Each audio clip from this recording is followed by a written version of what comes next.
Welcome to Coast Vue, the show that every single day celebrates the men and women who are making coastal Mississippi such an amazing place to live, work, and play. Hey, listen, in the second half of the show today, we're going to have Clay Williams from the Gulfport-Biloxi International Airport Authority, and we're going to get the latest on the airport. They're doing a great job at recovery, and we're going to have a detailed conversation about what's the latest in casinos and travel and business travel and military travel. So it ought to be a terrific conversation. I always enjoy catching up with Clay. Hey, listen, it's hard not to be have the people of Florida in our thoughts and prayers. We are recording this show 24 hours early because we're having this opportunity to be joined in just a few minutes, in just a short time, with Josh Morgerman, the top hurricane chaser in the world. Now, as you know, this whole situation around Hurricane Ian has unfolded now for almost 2 weeks. We had incredible agreement in the models that something was going to form. And then, of course, it got into the Caribbean. It wasn't really supposed to form significantly until it got into the Western Caribbean. And, pretty much very unanimous consent on the models that something was going to form. And that's what happened. And then, of course, it crosses, becomes a major, crosses Cuba, comes out on the other side of Cuba with incredible structure. And initially what was going to happen is it was going to skirt Tampa. I mean, it's going to be a significant event for sure. And then as it got further north, the high was supposed to build back in. It was supposed to be trapped, as it still will be. And then eventually it would have made landfall on the northern Gulf Coast, but it would have lost intensity as that happened. But the way this is played out, because the ridge has been a little bit stronger, they still expect the high to build in, but in fact, unfortunately, what that meant is that it pushed it a little bit more to the northeast, and now Florida has taken a direct hit, and then it's going to stall for up to 48 hours. Not literally stall, but it's going to be creeping along so slowly. It's going to be a very, very significant event for Florida. I wanted to have the opportunity to visit with Josh Morgerman, the top hurricane chaser in the world. He just literally finished chasing Fiona. He was in Fiona down in the Dominican Republic and then in Nova Scotia, and what a story that is. A sort of historic story in terms of his storm chasing. But right now, he's literally in his car headed down to Tampa. We're going to get a bit of a behind-the-scenes look about life as a chaser when they're literally in the hunt. So let's start with just saying good morning to my really good friend, Josh Morgan. How you doing, buddy? Great, Ricky. Always It's good to see you, man. We'll talk about Fiona in a second, but so, again, this is 24 hours ahead of time, but I'm really curious, and I think the listeners will be too, about the calculus you've gone through over the last 24 hours, from it being sort of a weaker storm headed to the northern Gulf to what you're facing today. Take us through that evaluation. Well, it's been a big surprise how it's evolved. I have to be honest, I was kind of buying what a lot of the models were saying about it, just kind of heading into the northern Gulf and getting sheared apart. And, folks in Mississippi, did you notice, yesterday and today, how when you step outside, it's have that cool, crisp feeling? That tells you, why the northern Gulf is so inhospitable to hurricanes right now, and that's where Ian was supposed to go. The fact that the guidance has shifted and that it's going to come in much, much further south, below that cool, dry air, where it's still kind of more tropical, is why this is going to be, I think, a much bigger impact than it was. Now, for me, it hasn't affected my plans too much, because my plan was always, I just got back from Canada chasing Hurricane Fiona, and I was taking one night of rest, and then I was just basically, just heading down the Florida panhandle and then down the peninsula. And so it hasn't affected my plans too much yet, even though the situation in terms of what could happen has pretty dramatically shifted. Well, people should, who have not heard us before, they know, first of all, you've been in 60 eye walls or eyes, probably a Guinness Book of World Records for storm chases, hurricane chases around the world. You've got your own reality TV series. You've had a couple, incidentally. You have you're a specialist who on storm chasing, or specifically hurricane chasing, for Weather Nation, and you own your own ad agency in LA. So you're a busy man, literally living two lives simultaneously. But when you go do a chase, Josh, talk about that. that. You literally get in your car and you recognize that it's a fluid situation, but you're not willy-nilly about the chase. You know, experience has taught you how to pick high ground, pick safe places to be, but you have to be willing to make adjustments, and you've done that in countries around the world. You've gotten pretty good at this, haven't you? I hope so. You know, I've tried to always, you know, my goal is to just get deep into the storm, into the worst part, to one, because that's the most interesting video footage, but two, that's where you get the most interesting and valuable scientific data, because I collect data on these expeditions. So that takes me into the jaws of these beasts all around the world.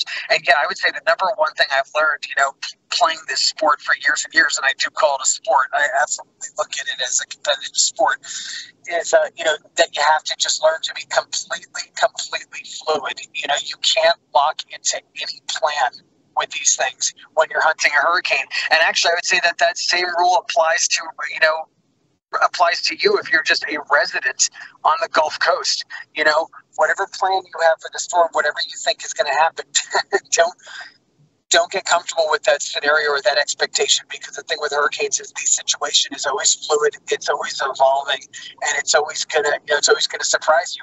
Remember how Katrina was not really supposed to hit Mississippi? That wasn't really, you know, Mississippi was not supposed to be ground zero, and it was. That's just always how it is with these things. And so hunting them and chasing them, I've learned how to be that way as well. And, you know, I'll tell you, it's been pretty challenging last 10 days. You know, I've had quite a run. I hunted Hurricane Fiona down in the deep tropics where that hurricane was born. I rode it out in a very small town deep in the jungles of the Dominican Republic, then raced up to Canada to get it on the other side, you know, as it was unraveling and becoming this giant post-tropical cyclone up in Atlantic, Canada. And that was really cool because I got to see a hurricane from its cradle to its grave. You know, I sampled it in two places 2,000 miles apart. And I'll tell you, that expedition took a lot of just fluid, almost like liquid type thinking, just constantly changing on a dime, you know, turning on a dime, just kind of going with the flow. And it's turning out that Ian is the same kind of thing, because it's really, models have had a hard time with it. And so that requires a lot of flexibility in terms of hunting it down. So as you're headed down to that area where the storm is going to make landfall, you think about that part of Florida. It's traditionally very low, and obviously surge is a major issue from all of those areas, from Tampa down to Fort Myers and points in between, and even south of there. How do you've gotten good at this because you've done it in the Philippines and Mexico. You've been all along the Gulf states for just about every major storm since Hurricane Katrina. How do you make sure that you don't end up in a spot where you could get inundated with storm surge or trapped? It's a great question. You know, this is sort of being a professional storm chaser, doing this kind of just, you know, hardcore pedal to the metal all the time. You know, it's a daredevil lifestyle, but within that kind of daredevil lifestyle, I try to kind of, you know, in tennis, it's called percentage tennis, where you go for the high percentage shots that are the most likely to, you know, yield good results. And I kind of chase that way. And part of that is taking risks, but calculated risks, meaning not doing totally crazy stuff.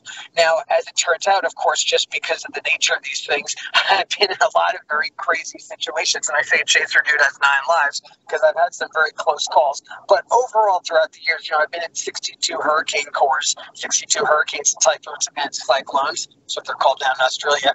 And, you know, here I am still in one piece, you know, never broke a bone, never got stitches. I've had some minor cuts and bruises, but, you know, it's because I do try to, like I said, you know, make the percentage shots. So with this particular situation, you know, let's say Ian's going to be coming in really strong in Southwest Florida.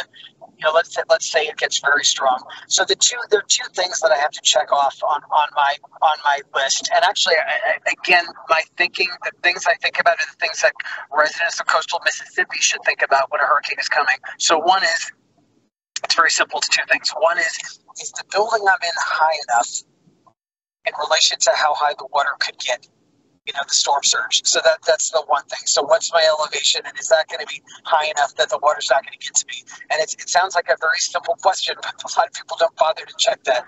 So that's number one.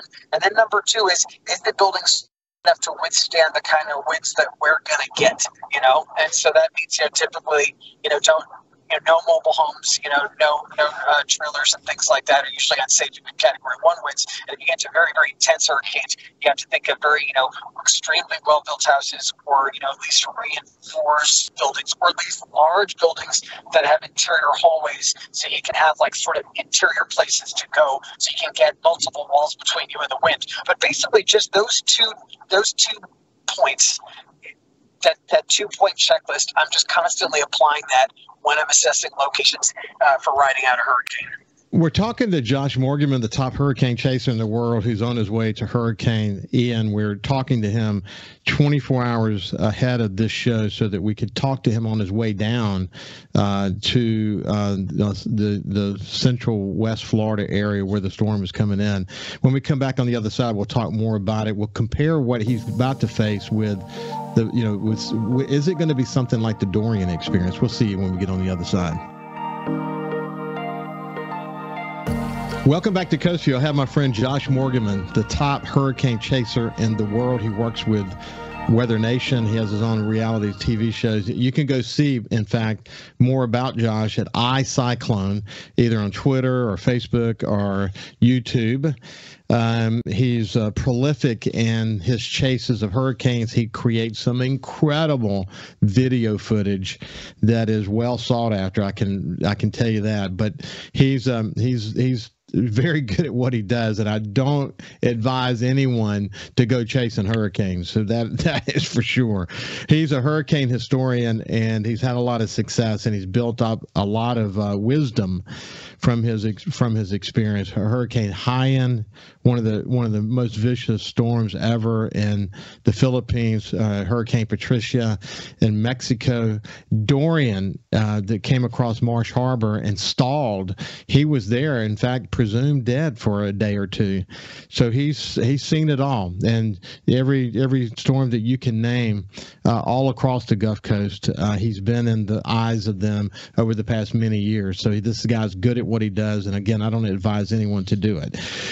Josh, as you're driving down there, this is 24 hours ahead of when this is actually going to air. So we're giving kind of a behind-the-scenes look at what a storm chaser does.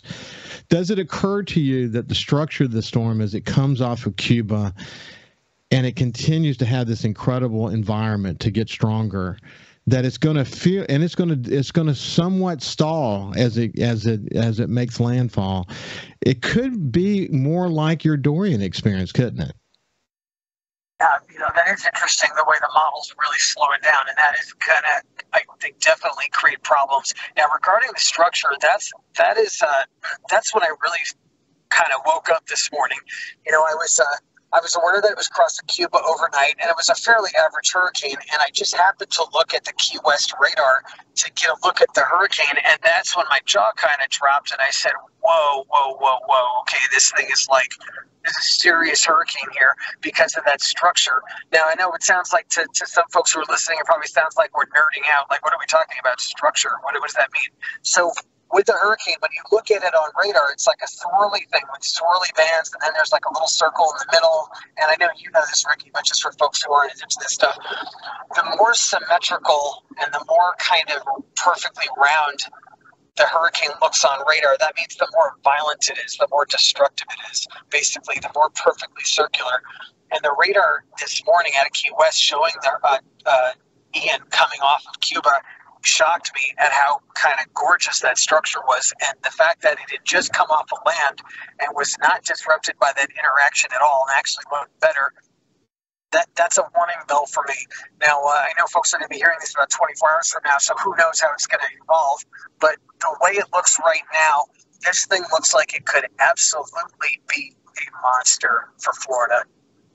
Yeah, it was. I was just reading some of what some of the more professional meteorologists were saying, and of course, all this will kind of have played out a little bit by the time this airs tomorrow. But one of the things that they pointed out was that when there is a small eye, as small and as well formed as the current eye is for Ian, that it usually means that it's the onset of rapid intensification episodes, and that it's going to deepen faster. Now, by the time this airs, we'll know if that actually played out or not. But either way, it's a large and dangerous storm now.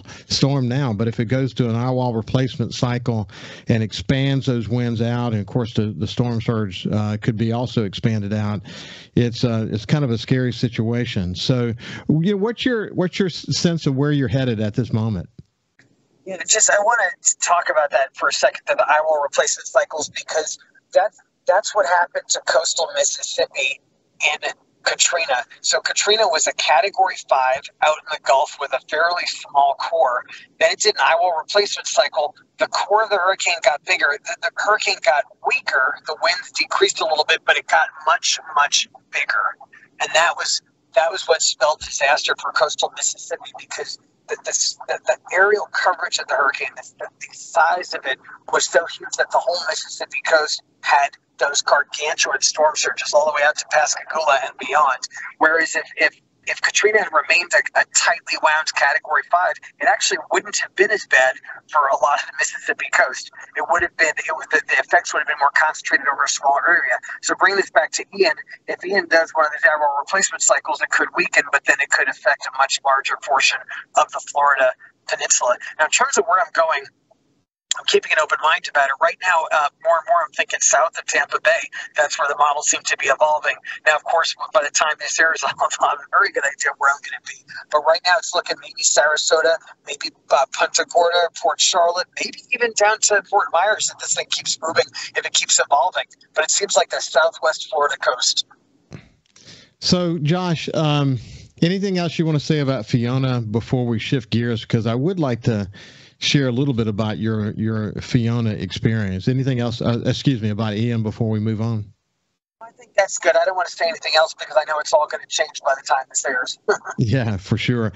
Hey, we'll say this though, man, our thoughts and prayers are with the people of Florida. We will watch this thing very closely, obviously, as we begin to understand impact. No matter what plays out here, it's going to be significant. And the people of coastal Mississippi will do what we've always done and help our neighboring state. And I'll let you know what kind of relief efforts are underway and share those with you as they start to unfold.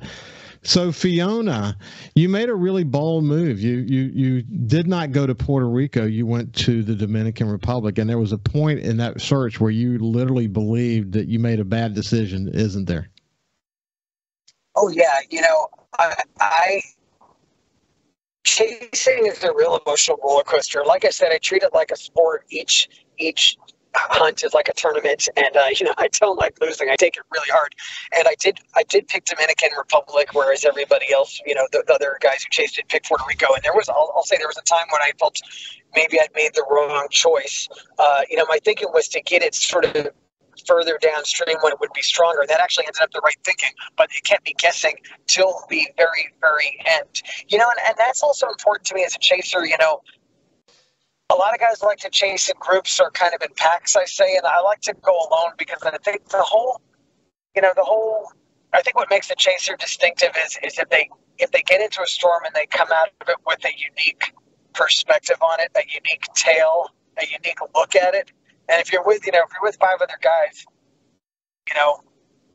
you're gonna just be getting the same story as everybody else. So I really try to, just kind of stay off the beaten track and just kind of do my own thing. And I was glad with this one. I knew a lot of guys were going to Puerto Rico, and I kept my head down. I didn't think about that. I just focused on my plan, and it paid off. It was amazing. In fact, I was in Dominican Republic a few weeks ago with my family. We enjoyed our time there. We liked the country. Country was a terrific country. And you ended up in a really, really small town. And after the storm, to get out of there, you actually joined sort of the work group helping to remove trees off of the road and all that so you could get out of there. That's sort of what you do, though, isn't it? Yeah, that's exactly what happened. I was in this little tiny town. The chase took me to a very, very far corner of the Dominican Republic, not a place that like American tourists go to, and that's just where I was. That's where it took me to get in the eye, and then I was trapped there. And yeah, I saw that there was just basically an army of local men just got out there with chainsaws and machetes, and and just started hacking away. And I was with this little posse of guys, the guys who worked at my hotel. I just joined them, and we just got in this truck and we went from tree to tree. And we'd get up, we'd pull over next to the tree and we'd get out, and some guys would hack it up with the various tools. I'm not good with a machete or with a power or with the chainsaw, but I am strong. So I was just one of the grunts. My job was just to carry like the debris. But we would just get out, and I'll tell you, man, a whole army of guys working on trees. It was amazing how fast we were clearing them, and we got the road out of town cleared, and then that afternoon I was able to leave. Yeah, it's amazing. Okay, so you were able to get out of there, and thank God you were able to find an airplane. You came back you eventually made it back to Mississippi, and almost immediately made the decision to go to the far reaches of Nova Scotia. Was that a decision that it took you some time to make, or is that something you just wanted to do from the outset? It's a good question. So I call myself a golf snob. Granted, I'm not from here, but I do now living here. And just the kind of hurricanes I like to chase ones that are deep in the tropics or in the Gulf of Mexico that have the kind of intensity and the tropical structure. Stuff that's hitting Canada is kind of it's unraveling. It doesn't have like that tight eye wall anymore. It doesn't have the kind of characteristics that I go for. But I've been meaning to do it. It was sort of on my bucket list to go hunt a Canadian hurricane. I said, okay, at some point I have to get up there and just do that, just for the novelty of it. And this one, the computer models were suggesting it was going to come in really strong, like unusually strong for up there, and it did actually. So Fiona was no longer a hurricane when it hit Nova Scotia. It had lost its tropical structure. What that means, it kind of lost that core, that little eye wall and eye, and it became basically like what we call a big nor'easter. But it was very intense. I mean, it had the winds were well over hurricane force, and it was extremely destructive. And the other interesting thing was it brought the lowest pressure ever observed in Canada. I think it was 932 millibars. So, and that's a national record for Canada. So this was a significant storm. Now, in terms of Gulf, Josh, go ahead, Ricky. Josh, we're running out of our time together, so we'll pick this up in the near future. Be safe at Hurricane Ian, my friend. Thank you very much, Ricky. This has been Josh Morgerman, iCyclone. Have a great day. Actually, we'll see you after this break.